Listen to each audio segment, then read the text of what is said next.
Tersesat oh tersesat. Haleluya. Nah, ini. Wah.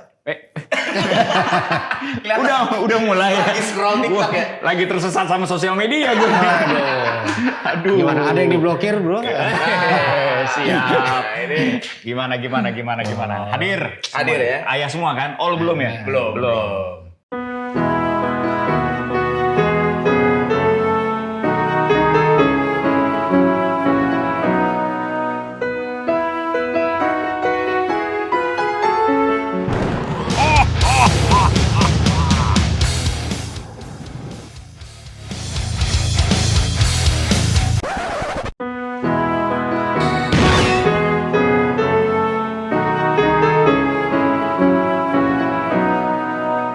Yosi Mokalu.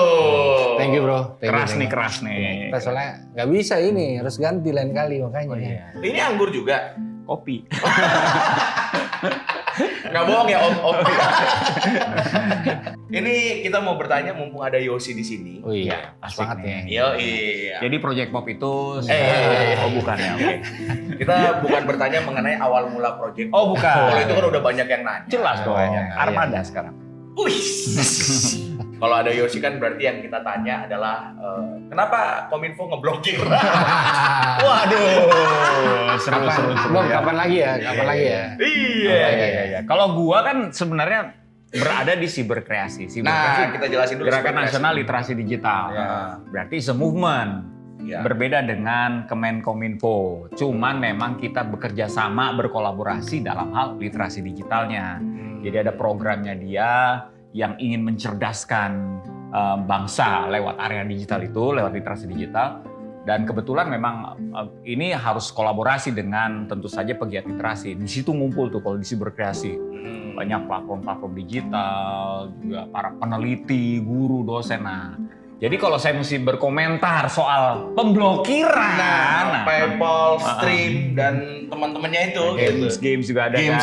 Ya kita harus melihat posisi saya juga gitu loh. Posisinya. Jadi gini, kalau saya kan sebagai gerakan, kita tidak selamanya harus setuju juga dengan beberapa kebijakan. Kita bisa mengkritisi dalam hal ini memberikan masukan. Karena mengkritisi itu memberikan masukan yang baik kan. Kita tidak bermusuhan di sini.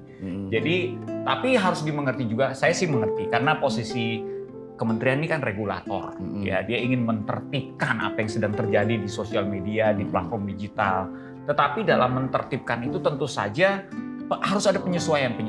Memang agak sulit kalau saya memposisikan diri saya jadi kementerian, waduh repot banget di satu sisi saya harus menertibkan, di satu sisi banyak kebutuhan masyarakat juga. Kayak kemarin kan ya itu begitu ditertibkan banyak yang bersuara, wah saya dirugikan nih, termasuk platform-platform besar gitu kan.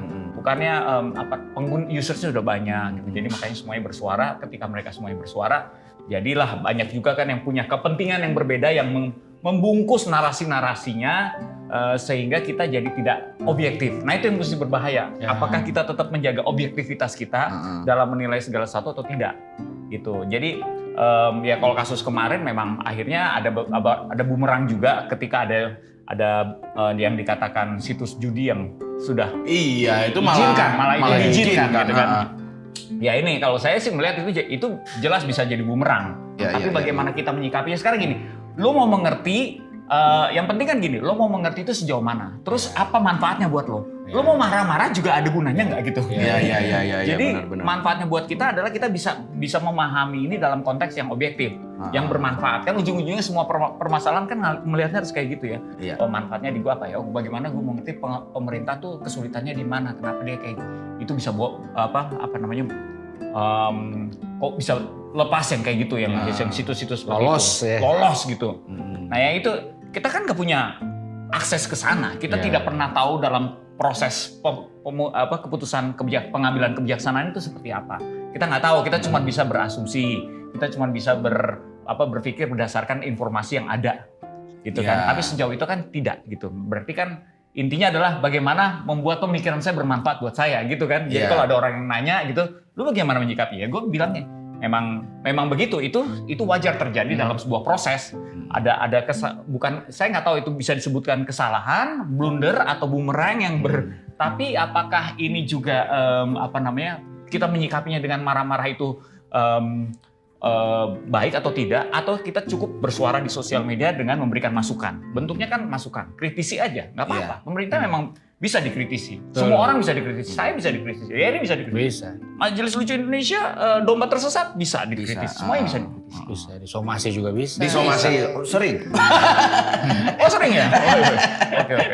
Tapi kalau kita berarti ini perlu diluruskan bahwa siberkreasi itu bukan regulator. Bukan. Nah, pemerintah regulator, Iya. tapi siberkreasi. Nah, kalau misalkan ada yang penasaran, silakan cek aja silakan. websitenya. Iya. Tapi kayak gini, banyak orang tuh Instagramnya juga. pernah salah paham dengan Yosi. Katanya Yosi adalah buzzer pemerintah. Nah, Bahasa Pak Antek. Itu kayak satu lampu merah di bawahnya antek. Nah, itu kan tapi itu kan jatuhnya hate speech gitu. Iya dong. Gue lihat komentar-komentar lu banyak yang negatif jadinya. Nah, bagaimana lu menanggapi hate speech yang datang ke personal Iya, lu iya. di sosial media? Ini bagus nih pertanyaannya. Nah. Makasih ya sayangku. Jangan pakai cuk. Iya. Aku kalau bilang sayang tuh suka Gimana baper gitu. Jadi memang ini yang sedang terjadi. Kita mesti mewaspadai ini bahwa masyarakat kita itu sedang berada dalam situasi informasi yang begitu deras. Iya. Ada yang cukup kritis dengan tidak cuma membaca judul tapi membaca isinya juga. Ada yang berhenti di judul. Banyak kan? Karena wah gue udah terlalu banyak nih. Gue baca, ini kesimpulannya ini. Judul padahal baru Dan judulnya clickbait semua. Padahal benar, banyak judul sekarang yang clickbait. Kenapa? Iya karena harus diklik. Makanya dia pasang bait. Iya, kan? benar juga. Kalau nggak diklik, gue kalah sama media atau sumber informasi yang lain. Sekarang kan persaingannya seperti itu, ya kan? Bener nggak belakangan, yang penting diklik dulu. Bener. Gitu. Jadi karena ada itulah makanya kita mesti kritis. Nah yang terjadi pada saat itu adalah ketika sebuah talk show di mana seorang juru bicara yang maksudnya dia saya mengerti menceritakan tentang salah satu program dari siberkreasi yang namanya School of Influencer. Cuman yang tema yang lagi dibahas adalah tentang dana yang mengalir terus ada buzzer pemerintah gitu kan. Tema yang dibahas seperti itu. Jadi sepertinya nyambung tuh influencer sama buzzer. Jadi ini disekolahkan supaya menjadi buzzer pemerintah gitu. Nah, Otak-otak begitu. orang tuh langsung begitu. Iya, sepertinya nyambung. Ketika narasinya dikemas, dibungkus, disertakan potongan video, jadi logis. Nah itu yang mesti kita waspadai. Sekarang segala sesuatunya itu ternyata tidak seperti itu. Saya sih menjelaskan di sosial media bahwa yang sebenarnya itu yang terjadi seperti ini. Kenapa saya mau menjelaskan? Karena saya berpikir memang tugas kita untuk menjelaskan apa yang tidak benar. Tapi urusan mereka mau percaya atau tidak itu urusan mereka. Mereka mau ngamuk apa enggak? Ya udah. Kalau misalnya mereka masih mau marah ya silakan gitu. Nanti kan tinggal waktu yang membuktikan. Saya kasih linknya. Mau ngeceknya kemana nih linknya gitu. Nggak semuanya ngecek pastinya. Iya, karena udah males juga kalau ngecek. Iya, tapi saya ketemu begini. Jadi memang ada netizen yang memang ada berada di posisi mencari tahu, ada yang tidak mau tahu karena memang mungkin sudah tinggi keberpihakannya, tidak mau menjaga dirinya untuk tetap objektif. Which is begini, semuanya adalah bagian kita untuk merangkul sebagai satu bangsa, kan kita concern sama mereka. Jadi bahasa mereka mau tidak sopan dalam sosial media saya, kita balas dengan kesopanan tetap gitu. Dan saya temukan, ini berarti membuktikan sebuah teori bahwa orang kan suka menaklukkan. Bukannya orang Indonesia itu sopan-sopan ya, bukannya orang Indonesia itu ramah ya gitu. Kalau ketemu, kalau di sosial media. Oh iya, benar itu benar. Oh iya. Iya, kan sekarang yang Kalau dilakukan anonim seperti ya. itu. Karena kan palsu. Hasil itu kan berdasarkan hasil surveinya Microsoft yang Digital Civility Index, keadaban digitalnya manusia. Orang Indonesia, kita ditempatkan di posisi ketiga di Asia Pasifik, terbawah di Asia Tenggara. Tapi kan gue buktikan di situ, ternyata ya, kalau memang itu a person, kalau dia sosial media kan ada yang bukan person juga soalnya. Lo perhatikan nih kan profile picture-nya, nggak pernah posting apa-apa, wah gue nggak ajak ngobrol. Tapi kalau misalnya a person, dia punya jejak digital, ada foto keluarga, teman, gue ajak ngobrol. Gue ajak ngobrol dengan kesopanan yang luar biasa sopan, ramah, walaupun dia isinya kutuk, mungkin doa, super serapa gitu. Ajak sopan aja gitu loh. Jadi, tapi ujung-ujungnya saya kasih benih itu. You know what? Terserah kalau masih mau marah gitu. Saya tidak marah. Saya sudah mengampuni saudara dari sekarang gitu. Karena kita sebangsa dan setanah air. And I love you for that. Jadi cukup kasih benih aja gitu. Bahwa gue bukan musuh, gue tetap mengasihi dia. Jadi jika di kemudian hari dia ketemu, oh ternyata saya salah sangka ya. Dia mengerti bahwa saya tidak perlu khawatir kan, saya tidak dendam, saya sudah memaafkan. Iya. Yang penting itu aja dulu. Pastikan kita mengakhiri pembicaraannya dengan sesuatu yang baik, pastikan kita memulainya juga dengan kesopanan. Berubah selalu pada saat mereka membalas yang tadinya tidak sopan, itu perubahannya kelihatan banget dari kalimat mereka. Padahal dari chat aja itu ya kelihatan ya. Iya, nyerangnya mungkin kasar gitu ya. Wah, bego gini, wah dasar pengkhianat bangsa apa gitu. Kasih kesopanan sebelum marah-marahnya berlanjut. Mau nggak? Ya diperiksa linknya, gitu. Minta maaf ya saya kalau misalnya gini. Tapi kita yang minta maaf, kita menyapa mereka dengan sopan. Jadi ini membuktikan bahwa sebenarnya mungkin banyak yang cuma terbawa oleh emosi, euforia dari betul. bipolaritas ini gitu kan. Tapi begitu dia ketemu orang, orang ini kok jadi sopan sama saya ya? Kok dia lebih dewasa? Kesopanan itu kan kedewasaan, dan kedewasaan itu membuat kita jadi mengevaluasi. Lo kalau ketemu orang dewasa lo ngomong, lo jadi oh iya gue mesti mengevaluasi nih apa yang gue lakukan kekanak-kanakan apa enggak gitu. Iya. Nah itu yang membuat jadi dia paling tidak, kalaupun dia nggak baca linknya nggak apa-apa, tapi dia ada satu pemikiran yang kita tanamkan bahwa sebenarnya kita nggak musuhan, kita cuman ya orang bisa saja salah dengan kebawa emosi. Tapi kan kalau Yosi kan udah dewasa nih di dalam menyikapinya. Kalau banyakan dari kita kan kalau dikasih hate speech, bahkan nanti ada komentar-komentar jelek, langsung down gitu. Nah, kalau dari ini gimana cara menyikapi kayak kan banyak loh orang yang down gara-gara komen-komen orang. Padahal orang kan komennya kan cuma sebatas jempol doang gitu, tapi kayak itu. Sebenarnya gini, kalau dari kacamata firman, kenapa Tuhan perlakukan kita dengan baik? Supaya kita kuat, andai kata ada orang yang memperlakukan kita kayak sampah. Jadi kita punya imunitas dari cinta dan kasihnya Tuhan dalam hidup kita. Nah itu kan gak bisa dihindari, orang bisa siapa aja dan di mana aja. Bisa fisik kah, bisa komentar kah. Makanya bagaimana cinta Tuhan yang begitu dalam, panjang, lebar, tertanam dalam batin kita. Sehingga batin ini dipenuhi rasa cinta. Bukan karena A atau B atau C, tapi karena Tuhan baik, bahkan bukan karena kita baik. Gitu loh. Jadi hujanan dan banjiran cinta yang dibilang kasih dan rahmatnya yang selalu baru setiap pagi, setiap kali dia lihat komen yang sama setiap pagi pun dia punya satu imun dari cintanya Tuhan. Nah makanya penting banget untuk kita masuk dalam sebuah pengenalan yang tidak cetek, tapi yang dalam. Kita akan menemukan sungai cinta yang tanpa batas. Sehingga kita akan menemukan satu pantulan identitas bahwa hidup kita bukan dari kata orang. Orang berhak ngomong, kita juga berhak nggak dengar omongan orang. Ya waktu kita membaca kalau kamu ditampar pipi kanan, balas dengan pipi kiri, kita punya literasi untuk swing balik gitu. Kayak yang tadi Yosi bilang, di Amsal bilang gini, perkataan yang lemah lembut meredakan amarah, perkataan yang pedas membangkitkan pertengkaran. Artinya kita punya instrumen semua untuk menghadapi hujatan 1 lawan 1, 1 lawan 3, 1 lawan 1000, 1 lawan 1 bangsa juga. Gitu. Kita tidak hancur, kita tidak tertunduk, kita tidak depresi, kita tidak berjalan dengan kepala tertunduk. Makanya ya kehidupan bertuhan harusnya membuat orang tuh aman di sektor-sektor yang berbeda sekalipun. Kita tidak bangun eksklusif. Ya, gua kelompok A, gua kelompok B. Ya, kita bisa di mana aja. Kita mau jadi buzzer iya enggak juga nggak apa-apa. Bukan masalah tempatnya. Tapi waktu keberadaan Tuhan ada dalam hidup kita punya kemerdekaan untuk ditempatkan di posisi manapun tanpa terkamiri gitu. Keren. Luar biasa. Gitu berarti benar itu. Masalah identitas. Gue suka ngomongnya gini, Jer. Jadi gue ngomongnya gini, hey, kalau misalnya masuk ke dalam kelas-kelas literasi digital, karena ini berkaitan dengan hate speech, bullying juga kan. Kadang-kadang kalau di banyak kasus-kasus bullying itu berangkat dari bercanda. Gue udah ketemu Bobby nih. Pertanyaan paling tinggi dari bullying tuh nggak apa? Apa? Ada 2, dari pelaku dan korban. Sama-sama. Apakah saya ini pelaku? Apakah saya masih bercanda atau saya sudah ngebully teman saya? Aneh kan? Terus dari korban, apakah teman saya ini masih bercanda atau sudah ngebully saya? Karena ternyata area bercanda itu bisa diterjemahkan salah. Ada yang merasa, kok saya udah dibully, kok dia merasanya masih bercanda. Sehingga kan kalau dikumpulkan tuh, kalau ngebully temen, enggak kita bercanda bu. Misalnya kayak gitu Gak ada modulnya lah. Bener. Point of view siapa nih yang bercanda dan yang dibully gitu. Makanya bully itu tidak selamanya direncanakan. Bully itu banyak sekali kasusnya justru tidak direncanakan. Kalau gue dekat sama Ibob nih, ya, gue bisa nyela dia, woi jelek.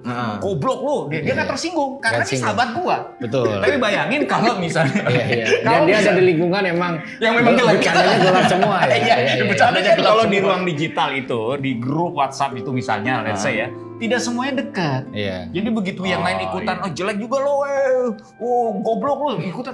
Sibuk, gue nggak deket sama lo, gue merasa nggak enak kalau yang lo yang ngomong ya. Kalau si ngomong sih oke gitu.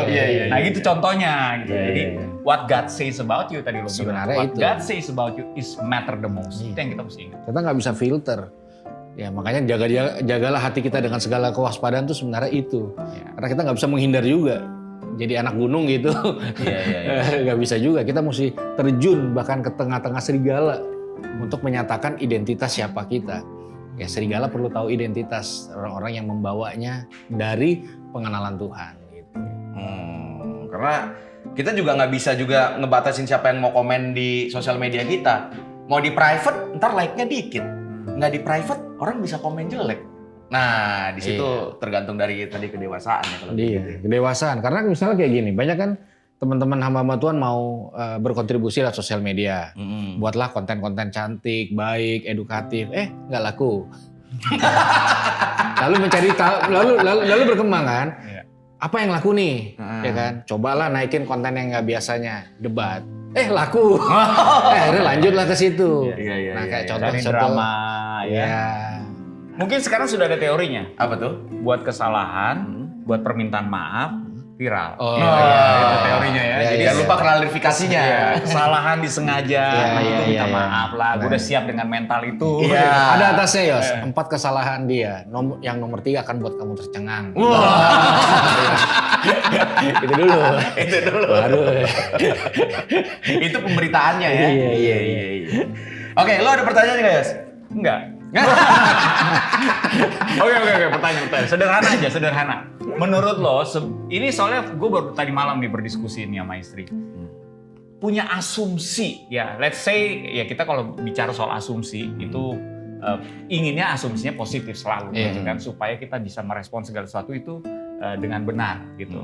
Tapi apakah benar punya asumsi? Pertanyaan itu aja.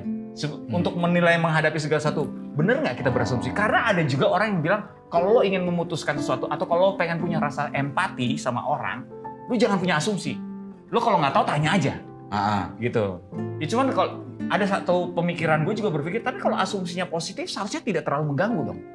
Nah, tapi positif itu tergantung point of view siapa. Nih gue pertebal pertanyaan lo nih. Values-nya let's say adalah biblical. Let's say values-nya benar nih, values-nya apa yang kita pelajari, kita baca gitu. Jadi kita karena nggak tahu nih orang ini misalnya gini, kita ada kasus orang ngomong kayak gini. Itu kita nggak tahu kenapa dia ngomong kayak gitu. Ngomongnya tuh bisa diartikan macam-macam. Tapi gue berasumsi misalnya, oh dia mungkin tidak mengerti apa yang dia sedang ucapkan, which is gue harus menerima dan menghargai itu misalnya gitu, mengapresiasi itu gitu. Atau bisa aja kita berpikir, kita nggak mau berasumsi gitu ya, kita nanya aja. Maksud lo tuh apa? Lo ngomong kayak gini. Nah itu kan ada bisa dua-duanya dipraktekkan. Ngerti nggak? Mendingan menurut lo mana yang benar nih? Gua kasih contoh mungkin ya ini ya. Lo closing yang benar. Emang udah ini 21 ini terakhir nih. Karena ini bagus nih contohnya nih. Contoh Ivan Gunawan memberikan sebuah komentar terhadap seorang penyanyi si Kesia. Nih. Nah, ini ada yang bilang negatif, ada yang bilang positif, tapi kenapa nggak lu tanya ke Ivan Gunawannya langsung? Omongan dia mungkin itu bisa nggak menjadi sebuah contoh. Nah, itu gimana tuh? Karena orang berasumsi semua tuh. Kalau gue lihat, asumsi adalah satu hal yang include ditaruh di dalam kehidupan setiap orang. Nggak orang hidup tanpa asumsi rasanya tidak mungkin. Karena kadang-kadang asumsi adalah jembatan menuju sebuah kebenaran yang absolut. Artinya kita yang terbatas menemukan kebenaran yang absolut. Dengan keterbatasan kita, kadang-kadang kita menemukan jalan-jalan awal tuh asumsi. Murid-murid ikut Yesus sudah lama, artinya berasumsi dia kenal. Satu kali murid-murid dalam badai, Yesus datang jalan di atas air, tuh kayak tim Basarnas tuh kan. lalu murid-murid bilang apa? Hantu, asumsi kan? Setelah dia berasumsi dia berasumsi ini adalah hantu, baru dia ketemu real Yesusnya yang sebenarnya. Dan Yesus nggak baper, nggak apa. Nah, yang harus kita lakukan adalah tidak terbiasa menyimpulkan sesuatu terlalu cepat. Kesimpulan-kesimpulan dini akan membuat plan B yang harusnya plan A tuh bisa cantik gitu. Jadi mesti dibedakan mana yang asumsi, mana yang kesimpulan. Sebenarnya itu. Nah, asumsi yang disimpulin itu yang membuat kadang-kadang sebuah blunder. Jadi orang dibiarkan memiliki literasi yang dalam tanda kutip liar karena base-nya asumsi, tapi itulah jembatan yang paling seksi kayaknya untuk menemukan kebenaran yang sejati gitu loh. Yeah. Apakah Yeri gondrong? Asumsi. Yeah. Setelah dia karena asumsi dia meloncat satu lagi ini, oh enggak dia botak. Udah kebenarannya absolut. Yeah. Udah selesai. Iya. Jadi kita nggak alergi dengan asumsi. Kalau menurut gue sih itu. Tapi jangan membuat asumsi, terus ada yang setuju sama-sama dengan asumsi kita, akhirnya membuat kesimpulan. Oh kalau itu persepsi publik. Bersama-sama. Itu persepsi publik beda. Iya. Sama kayak gini, orang lagi jalan, satu orang teriak maling, tiba-tiba nggak ada yang komando, satu ambil bensin, satu ambil batu, itu asumsi publik. Itu mengerikan. Itu di framing, itu diorganisir untuk satu maksud-maksud tertentu. Iya. Beda dengan asumsi gitu. Jadi sekalipun kita memiliki sebuah asumsi, let's say asumsinya netral, kita nggak bisa pastikan kita positif atau negatif. Tapi pastikan kita tahu bahwa kita sedang berasumsi. Iya. Jadi apa yang kita pikirkan belum tentu Belum benar. tentu. Nah itu posisikan di situ. Jadi cari kebenarannya, Iya. gitu. Karena asumsi belum tentu benar. Iya. Karena kalau kita merasa benar dengan asumsi kita, akhirnya kita bisa meng-cancel orang Asik. dengan benar. itu. Makanya banyak orang menemukan Ngomongin job ya, mesti ngomongin job. Iya. Banyak kan kayak gitu. banyak orang menemukan Sama-sama Yesus Tuhan dimulai cancel. dari apakah benar Yesus Tuhan. Nah, akhirnya dia ketemu. Ayo cari apakah benar Yesus Tuhan. Nah, cari sendiri. Shalom.